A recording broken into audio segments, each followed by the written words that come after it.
துன்பங்களை அகற்றும் கோபத்ம விரதம். ஒரு வருடத்திற்கு 24 ஏகாதசிகள் வரும். அவை ஒவ்வொன்றுமே ஒரு சிறப்பை பெற்றிருக்கின்றன. அந்த வகையில் ஆடி மாதத்தில் வரும் வளர்பிறை ஏகாதசியானது பெருமை வாய்ந்தது. இந்த ஏகாதசியை சயனி ஏகாதசி என்பார்கள்.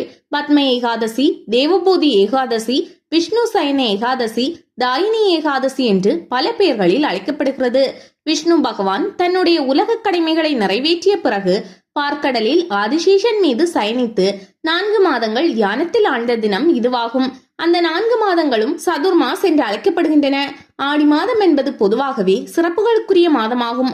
அதோடு மகாவிஷ்ணுவின் அருள் நிறைந்த சந்திரனும் சூரியனும் ஒரே ராசியில் சஞ்சரிக்கும் சிறப்பை பெற்ற மாதமாகவும் இது திகழ்கிறது. இந்த நாளில் கோபத்ம விரதம் இருப்பது மிகவும் விசேஷமானது. கோ என்னும் பசு வழிபாடு புராணங்களில் மிக சிறப்புக்குரியதாக சொல்லப்பட்டிருக்கிறது. பார்க்கடலை கடைந்த போது அதிலிருந்து பல்வேறு பொருட்களும் உயிரினங்களும் தேவர்களும் வெளிப்பட்டனர். அவற்றில் கேட்டதை கொடுக்கும் காமதேனு பசுவும் அடங்கும். இந்த பசுவிற்கு பட்னி, விமலி, சயனி, நந்தினி, கொண்டி என்ற 5 குட்டிகள் பிறந்ததாக சொல்லப்பட்டுள்ளது. சிவபெருமான் 4 பசுக்களை 4 திசை தெய்வங்களுக்கு வழங்கியதாக சிவபுராணம் கூறுகிறது.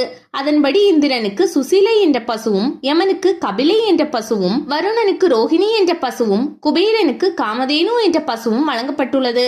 பசுவின் உடலில் 30 கோடி தேவர்களும் வாசம் செய்து அருள் புரிகின்றனர். ஆடி மாத வளர்பிறை ஏகாதசி அன்று கோபத்ம விரதத்தை கடைபிடிக்க வேண்டும்.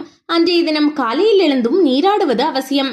பின்னர் பசுமாடு வைத்திருப்பவர்கள் அந்த பசுவை கட்டி வைத்திருக்கும் கொட்டிலில் பச்சரிசி மாவால் தாமரைப்பூ போன்று வரைந்து கோலம் போட்டுவிட்டு பின்னர் சிறு சிறிய கோலங்களாக தாமரைப்பூ இதழ்களுடன் 33 கோலங்கள் போட வேண்டும். இதனை பல வண்ண பொடிகளால் அலங்கரிக்கலாம். இந்த கோலங்களின் நடுவில் பெருமாளும் தாயாரும் இருக்கும் படத்தை வைக்க வேண்டும். லட்சுமி நாராயணர் படம் அல்லது விக்கிரகம் இருந்தால் அவற்றை வைக்கலாம். இல்லையெனில் கலசம் வைத்து பூஜிக்க வேண்டும்.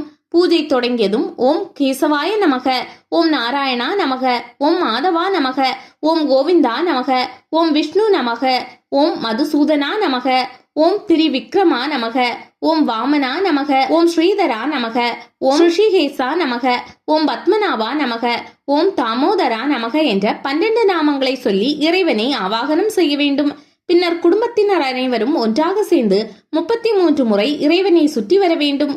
பூஜையில் வெற்றிலை, பாக்கு, தேங்காய் போன்றவற்றை வைத்து 33 வெல்லத்தில் செய்த அப்பத்தை நைவேத்தியமாக படைக்க வேண்டும். பூஜையின் முடிவில் அந்த நைவேத்திய பிரசாதத்தை 33 பேருக்கு பகிர்ந்து கொடுக்கலாம்.